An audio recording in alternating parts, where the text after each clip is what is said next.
So LaShawn, for those folks that don't know us here at City Neighbors, every year we host a gathering called the Progressive Education Summit. Yes. And this year is the 14th annual Progressive Education Summit, which is a day where we bring together educators aspiring for child-centered education.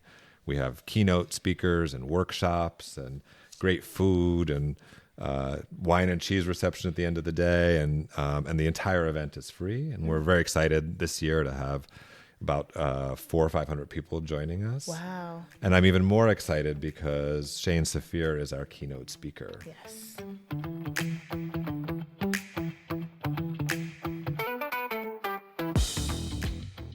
Welcome to the Flipped Podcast. Or Flip Ed. However you hear it, this is a place for joy and dreaming of education. In each episode, you will hear from educators with an idea, a vision, a revolutionary thought that could flip a switch and change schools for our changed world. I'm LaShawn. I'm Mike. Welcome to Flipped. Welcome to Flip Ed. Shane Safir has worked at every level of the education system, from the classroom to the boardroom, for 25 years. In 2003, after teaching in San Francisco and Oakland and organizing in the community to launch a new school, Safir became the founding co-principal of June Jordan School for Equity, JJSE, an innovative national model identified by leading scholar Linda Darling-Hammond as supporting the success of low-income students of color. Since 2008, Safir has provided equity-centered leadership coaching, strategic planning, and professional learning support for schools, districts, and organizations across the U.S., Canada, and beyond. She facilitates workshops on listening leadership, becoming a warm demander for equity, and the street data model for school transformation, among other content. She is the author of The Listening Leader, Creating the Conditions for Equitable School Transformation, and the bestselling Street Data, A Next Generation Model for Equity, Pedagogy, and School Transformation, co-authored with Dr. Jamila Dugan. All right. Hi, Shane. Hello. Hi, Shane. Hi, LaShawn. Hi, Mike. Thanks so much for joining us today. I'm very honored to be here and apparently be your first guest. Yeah. Yes. So first of all, we're very excited that you're going to be our keynote speaker at our 14th annual Progressive Ed Summit. Yeah, And can't wait. we are both huge fans of yours. I think before we got on, LaShawn actually used the word fangirling. So, I'm so we're honored. very excited. Oh, we're going to air that part. Yeah, I yeah. absolutely said I was fangirling. Like, your book is on my nightstand. So, LaShawn, I'm so honored. Give that a heart. Throw up a heart emoji for that. Thank you. And then, this is our very first podcast, and we reached out to you and said, hey, we're doing this sort of crazy idea for us of a podcast. Would you even consider being our first guest? We don't really know what we're doing. I gave you every reason to say no, and then you were like, sure. So why'd you say sure? Why did I say sure is a great question. Well, first of all, because as I just shared with you all, I do host a podcast, and I know what it's like to ask people to come on, and that it's always a bit of a risk in putting yourself out there. So I wanted to honor that request and the fact that you guys wanted me to join you. And then because I really believe in the work you're doing as an organization, and I'm very excited about being a keynote on Saturday and more just being part of this community that you've grown over the last decade plus. That's awesome. That's We're so amazing. grateful. And now I'm so nervous that she actually knows what she's doing at the podcast. Stop. LaShawn. You're so silly. I really all don't. right, what's the name of your podcast? It's called Street Data Pod. Awesome. And I'll be playing 1 or 2 clips from it, short clips in the keynote. So I'll let people know how to access it and stuff. Great. sounds good.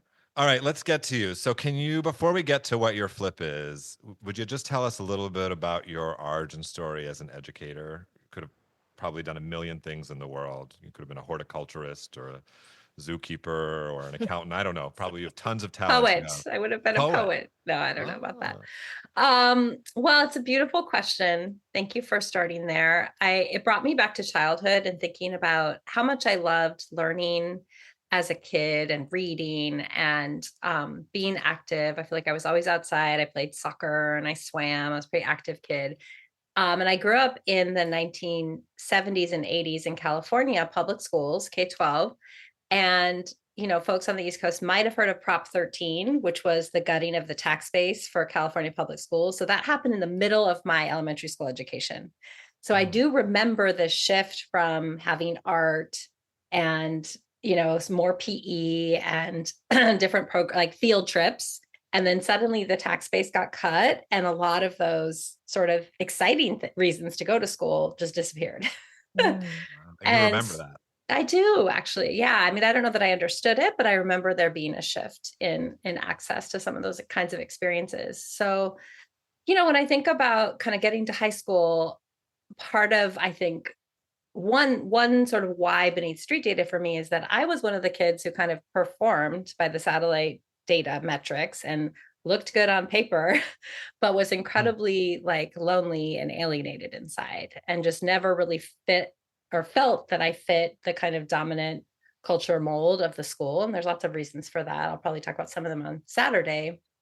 But when I got to college, I feel like for the first time in my life, I just, my excitement about learning just was lit on fire. And it was really in these small spaces, these kind of like circle discussions and text-based discussions and places where people were actually interested in my ideas and each other's ideas and really, engaging and critiquing texts that I was like, oh, this is what learning is supposed to be. So I think that planted the seeds, but I took a bit of a detour, which if you've read my first book, you might have heard me talk about, which is that I worked in the juvenile prison system for a year, thought I wanted to be a juvenile defender, really believed in that work and interned with this incredible civil rights attorney in Rhode Island. And then I thought, well, I don't know, maybe I'll try teaching. And I spent a summer in Berkeley High School, summer school in a classroom, just walking alongside an incredible teacher, Gretchen Wilbrock. And I just fell in love with teaching. I was like, oh, wow, there's this whole world and it's so creative. And it tapped into, I think, some maybe dormant neural pathways around creativity and curriculum design.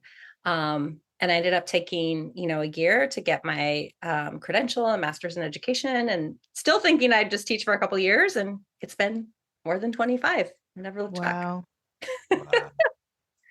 A little bit. And real quick along the way, you founded a school. I did. Yeah. So I was part of a group of teachers that worked closely with community parents and students to organize in the community first and really, I'm going to lovingly say, kind of demand or push the school district to create a request for proposals process for new schools, not charter, but in district new schools. And it took 3 years of organizing. One of those I didn't teach, and I just organized with SFOP, the San Francisco Organizing Project, to get the district to open up that process. And then we were selected and we founded June Jordan School for Equity in 2003. That's incredible. It was a journey. I think opening a school is definitely like a hero's journey. It's really, it takes an incredible amount of a lot of things, including just sheer and utter determination and will. Yeah. So congratulations on being part of that. It was really intense. Yeah. Okay, so now as we sit here today, really this podcast is about asking really smart folks in education about, what is one thing. I know there's many, many things we could do, but what's the one thing you would want to raise up and bring to light that could really make a difference for schools or for classrooms or for teachers? What's your flip, Shane? I love that language. And I think I have a couple of different ones that come to mind, but the big idea that I'm still becoming familiar with in my own work is this idea of street data. And street data as a framework or a model is literally flipping the paradigm of what we consider to be the most important data in our schools by understanding that expertise doesn't really lie in policymakers and test makers or board members. I mean, it can lie in those places and dashboards, but that the most important data in our school buildings lies in the voices and stories of our learners and their families and our educators, frankly. And it is a flip of concept and it's a flip of power in a way. It's a transformation of power in the system. But it seems to have some legs to it because a lot of people want to talk about it. And I get to kind of keep building and iterating on this curriculum in collaboration with folks all over North America and in a couple weeks in Amsterdam about what it can look like when people actually engage that flip. Mm. Do you, I'm curious, are you finding those who have I love the idea that it's a power dynamic and a power flip. Are you finding that those who currently hold that power, the people who are making the dashboards and the people who are looking at the numbers to make determinations and the people who are creating the tools to get the numbers so that we can make those, are the power holders willing to flip or engage in that conversation? Or do you find this mostly at a grassroots emergent place? I would say it depends, which is probably an unsatisfactory answer. But there are places where there is a real appetite at the district level or at the county or regional level or policymaker to do this kind of work. The appetite isn't always paired with the skill, but where folks are able to be humble and say, we don't quite know how to do this yet, like let's walk together in this direction, then I think a lot of progress can be made. And then at other times it is more kind of within schools or classrooms that people want to do the work and really do wrestle with, I believe in this, but I don't feel aligned with the decision makers, right? Who kind of have some level of control over what I do every day. So I would say it somewhat depends. There's just a nice little glimmer of hope that there actually are those power makers. There's some out there who are want to think about this differently. That to me, I actually was heartened by your "it depends" answer. So You're like, there's I a thought the answer few. might be no. Right. There might be some. Exactly. Yeah. I mean, I've gotten to do a lot of work in British Columbia, which is a very unique educational ecosystem. So just Western Canada is, I would say like in some ways a couple decades ahead of a lot of places in the States in terms of how they think about data assessment, testing, Indigenous education, truth and reconciliation, all these sort of progressive models. So I've learned a lot there, and they sponsored 2 cycles of street data communities of practice that touched a third of the districts in the province. Out of 60 districts, almost 20 of them went through that. So that was pretty amazing. And there are other places in California with community schools. There's a lot of interest in this work and stuff. But, I feel like always called to, I'm very relationally driven. So I'm called to like where people want to do the work. That's what inspires me. So what happens for kids, students, ultimately if this flip when this flip is realized, or where it has been realized? Like what's different for a student's experience? I love that question when I think of little Shane and I think of my own children and I think of all the beautiful babies I've gotten to teach and lead a school for.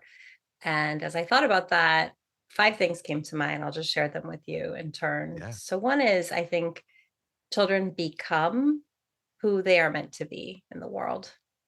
So there's a deep level of identity that starts to emerge for kids.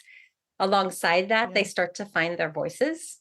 Schools are not really designed for student voices to emerge, but I think street data allows space, right? And really protects space for children's voices.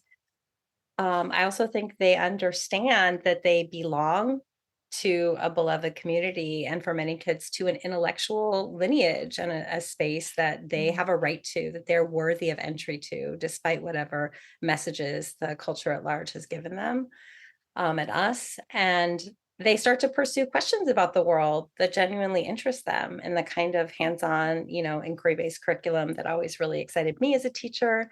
And through all of that, my hope, and that's what my next book is about that comes out in May, my hope is that they begin to act on the world in ways that awaken their agency, their sense that they can really make a difference. Wow. So those are some of the things that came to mind for me. What do you all think? I mean, I can imagine that teachers that are in the classrooms, on the ground with the kids every day, that get to, have these meaningful interactions and conversations. I can imagine these teachers are right aligned with this idea. It makes sense. I guess I'm wondering, for folks that are not, what does this look like? For teachers who are not, or more the decision Yeah, makers in the last? for both. What does it look like? Where's the starting point? I love starting points.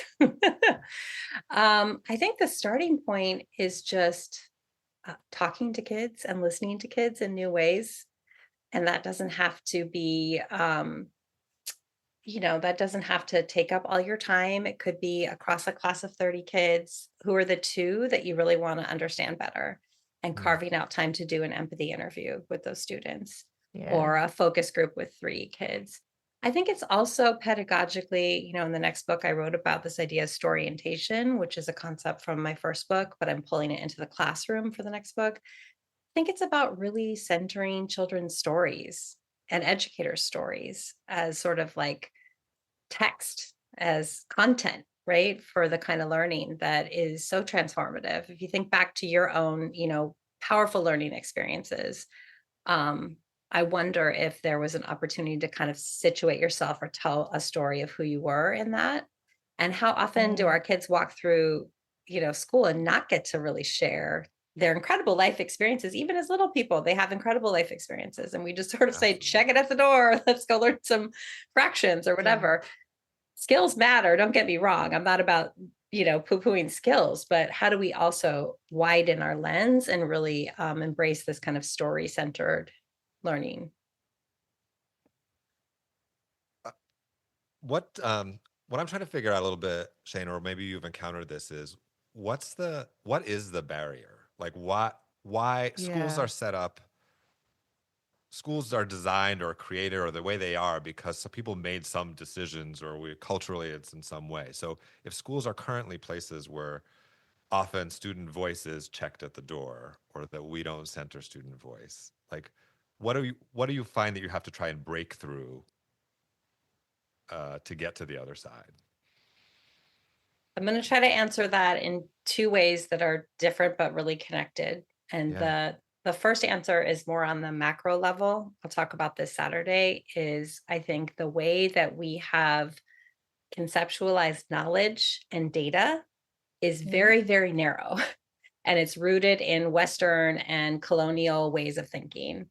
So ideas like, the only assessments that are valid and reliable are those that sort and rank students against each other. That's a very particular concept, right? Of knowledge, of what matters and has value. And there's so many other knowledge systems that don't think that way.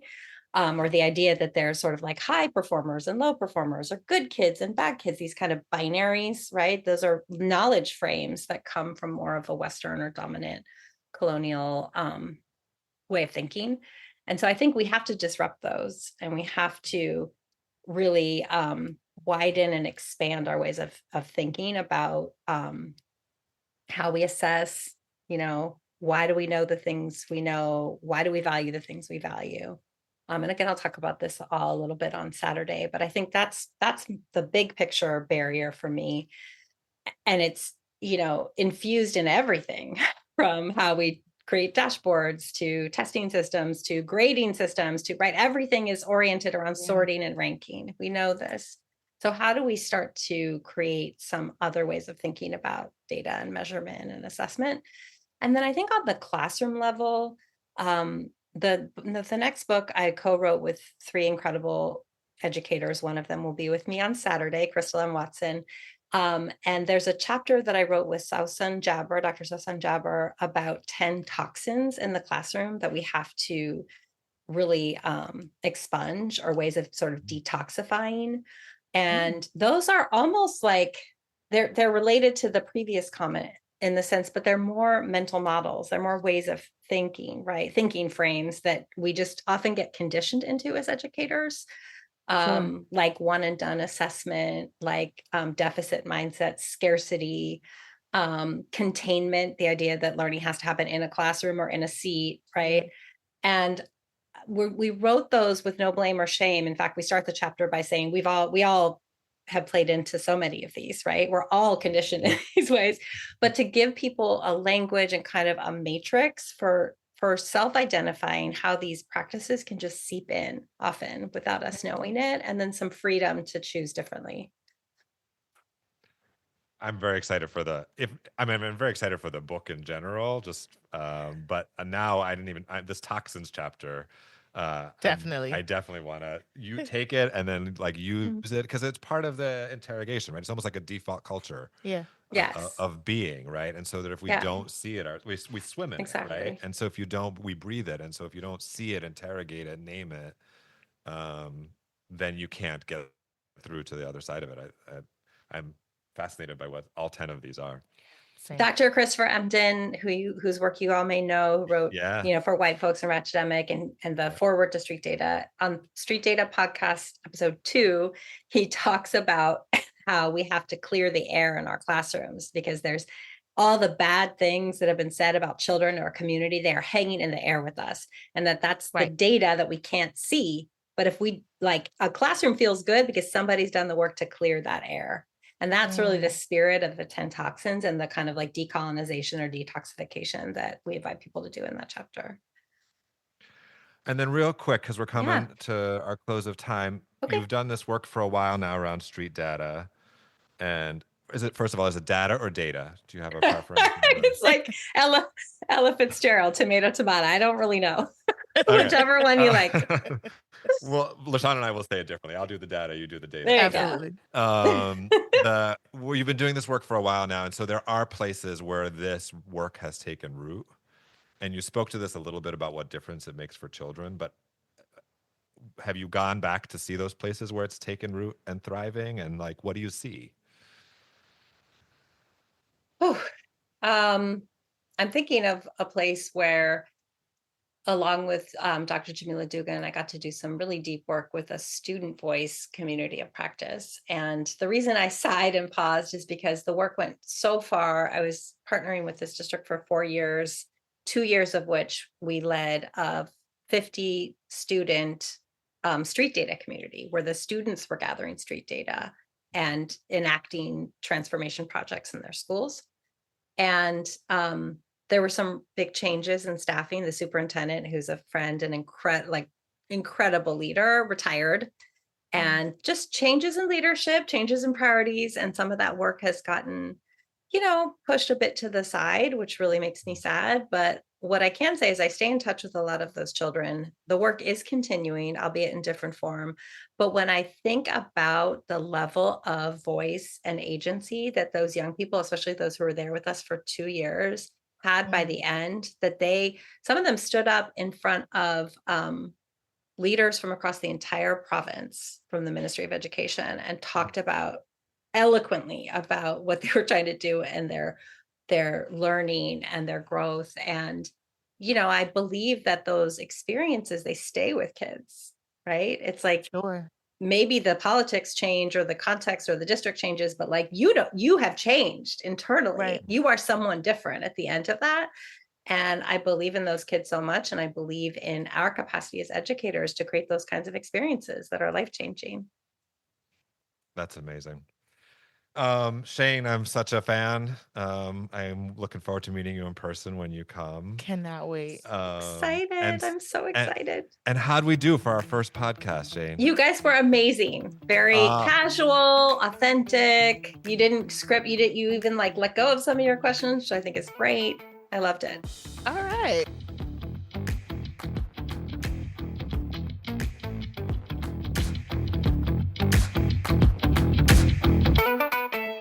So, Mike, yes, what are you taking away from our time with Shane today? Yeah, she's great. Yeah. There's so much about what she says that I hold as really important. Yeah. Centering student voice, really making authentic experiences. Yeah. It's clear it comes from her own experience.